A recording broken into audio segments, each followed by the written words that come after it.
crossbills.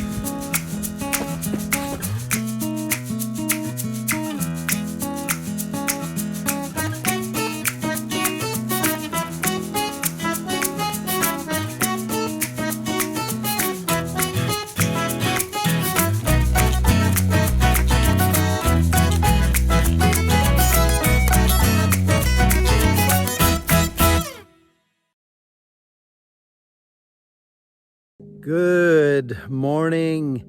It is like the first morning in a long time where it hasn't been below zero. At least that's what I was going to say until thermometer on the car hit -1. But hey, that is balmy compared to what we've been dealing with. It is February 20th and this is virtually live 51. We're gonna kind of do something different today. Are you tired of running around chasing sightings via one of those sharing apps? Today we're gonna give you an alternative, a little more relaxing way to experience the bog. So first off, I'm gonna drive some roads I've never driven before. See what I find. Let's get to it.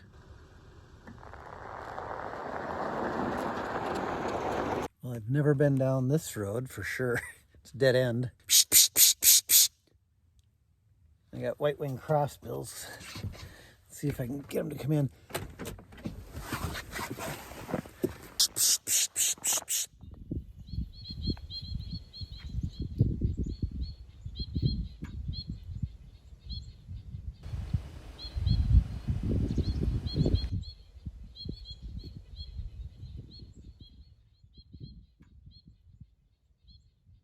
You can drive down any dead-end plowed road. That's the important thing, that is plowed. Yeah, it's always fun to kind of explore new roads. I just did a random stop and started fishing. Tons of red poles. Tons of red poles. Oh, pretty cool. This is just some random road and a random stop, and maybe about 80 red poles. Can't say common red poles anymore, but they're all fluffed out and you're looking up at them, so a lot of them look like hories, but they're probably not. When they're fluffed out and looking from below, they can look very pale and white. But I'm going to look through them, see if I can find a hory for you. Quote unquote hory. Now a subspecies of red pole.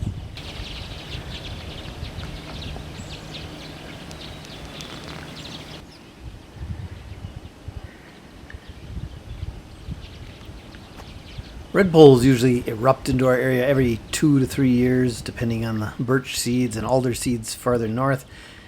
You really won't see them in the first half of the winter at feeders because they're hitting these wild foods like the birch seeds here.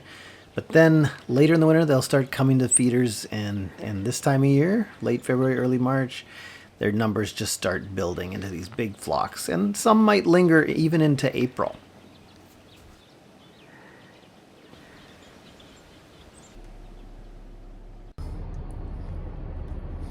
The scone is so good. Victory Coffee House. Sometimes they have soup. Always have homemade goodies. Tuesday, Thursdays, and Saturdays. Swing by right in Meadowlands. Wow. This is amazing. I've got white-winged crossbills gritting right along the road here. So I'm trying to get really low, get some eye-level shots of them. They're picking grit and salt. They love salt. They crave salt. Also picking some grit, I imagine, as well.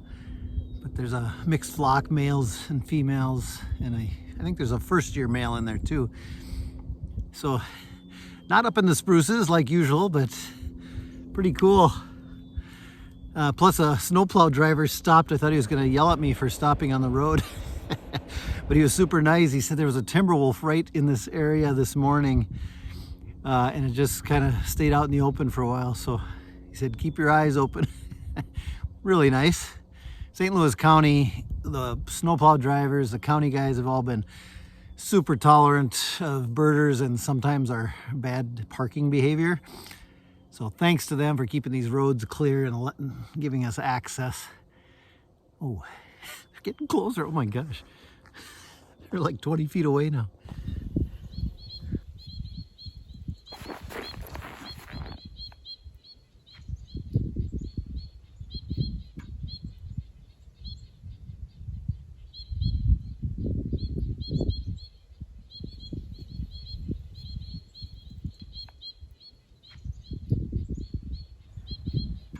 And amazingly, we are very close to their second breeding season here in February.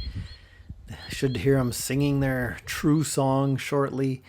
And they'll be on eggs when it's probably still snowing. It's crazy. But their little crossbill minds can say, hey, there's enough cones here. This is perfect timing for the cones. We'll have enough seeds to feed our young.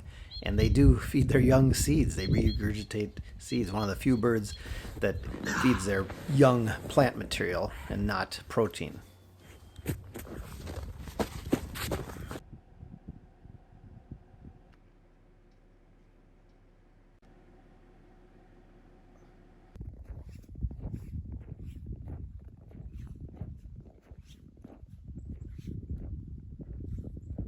Another way to experience the bog in a little slower manner is to just get out, park on a side road, back road, and get out and walk that stretch.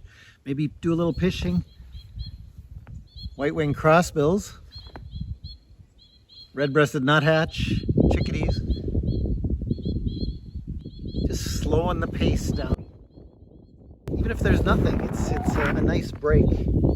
Stretch the legs and get a little exercise. Enjoy the quiet.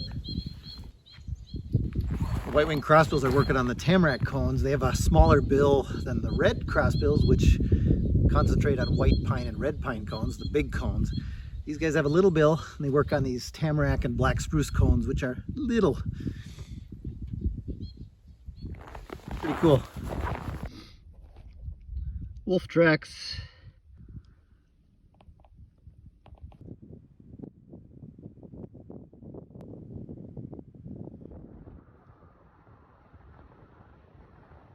Another great stop. Middle of nowhere, just a random road. Red squirrel eating tamarack, the buds off tamarack twigs like corn on the cob. It's hilarious. They do that every winter, especially this time of year. I don't know how many times over the years I've kind of slammed on the brakes because I thought it's a boreal owl. And I know better now, but it's a little blob up in the tamarack trees, and it's almost always one of these little red squirrels eating tamarack buds. And they are tiny. People think, oh, look at the baby squirrel. But no, these are fully grown squirrels.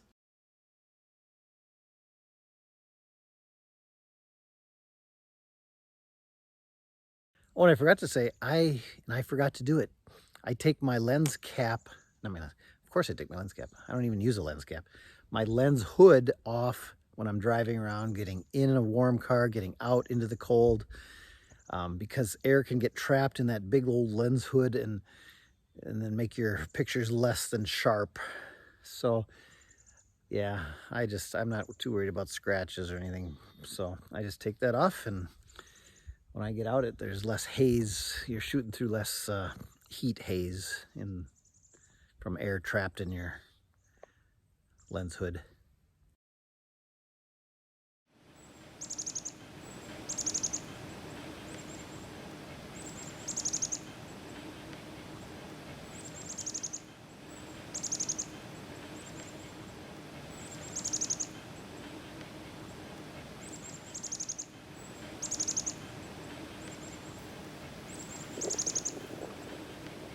Magnificent Mile feeders, 1,200 feet. And we also have the 4 boardwalks as well. Just get out, stretch your legs, see what you can see. That's what I'm going to do today. I'm going to take my snowshoes and maybe snowshoe when I'm in there.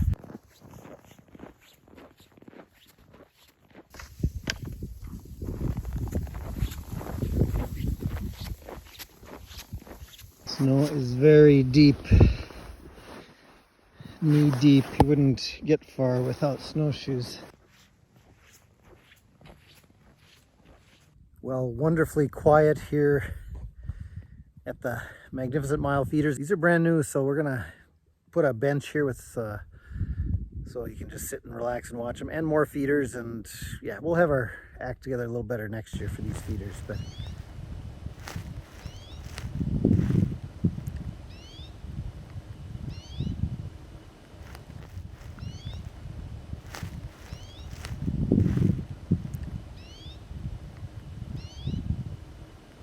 really nice to get way off the road and enjoy the silence. I'm going to strap on the snowshoes though and go for a little wander in the bog. I got these as a kit way back, and I laced them and stained them, and then I used these lamp wick, like the old timers, as the binding. Doesn't ice up, and actually easier than traditional bindings. And then I use them with mucklux or sorrels. All right.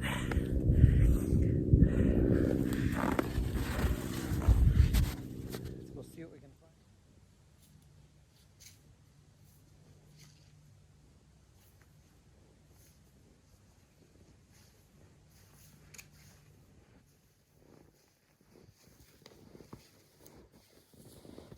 This is what we call the cathedral, being in the cathedral, the interior of a black spruce forest.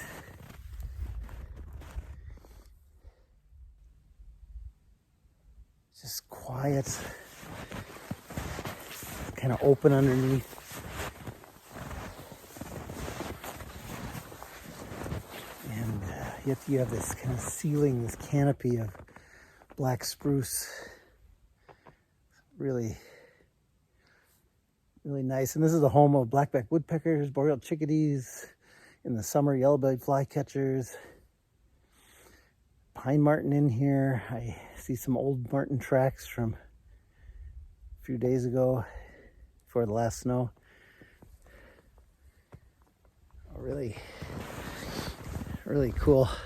Back in the day, this used to be a for sure sign of a blackback woodpecker. See these orange tamaracks or spruces. It's basically the inner bark revealed by woodpeckers. Blackback woodpeckers are notorious for just flaking the bark off and getting at the larch beetles underneath, the grubs in them. But hairy woodpeckers do this too. So I'm not sure which has been working on these trees. Don't hear anything right now. This bushwhacking type of snowshoeing, you got to have big high surface area snowshoes. And these are Ojibwa style, like the native peoples used. That upturned pointed toe to cut through brush, deep snow, so you need a big surface area. And think about wood snowshoes. The metal ones are very noisy. Often they're designed for the mountains. They have crampons, which you do not need in the North Woods. And they're noisy. Did I say that? They're noisy. Wood shoes are got a warm feel, and they're extremely quiet.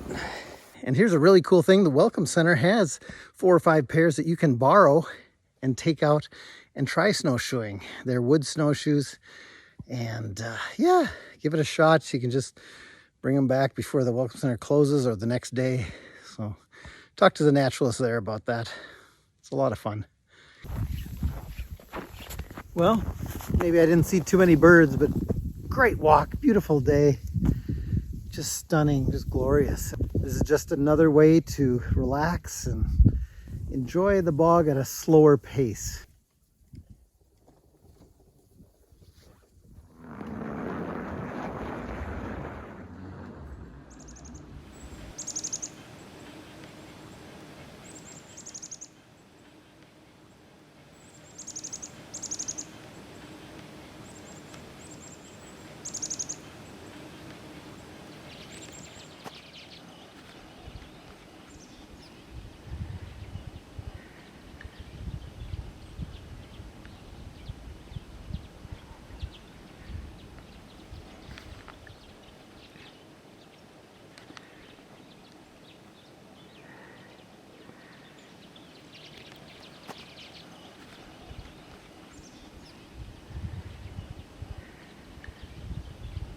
This was my job today, to get a railing on this bridge going from the overflow parking lot to the Welcome Center, and I got it 2/3 done. Grey Jay Way is rutted deep but easily walkable.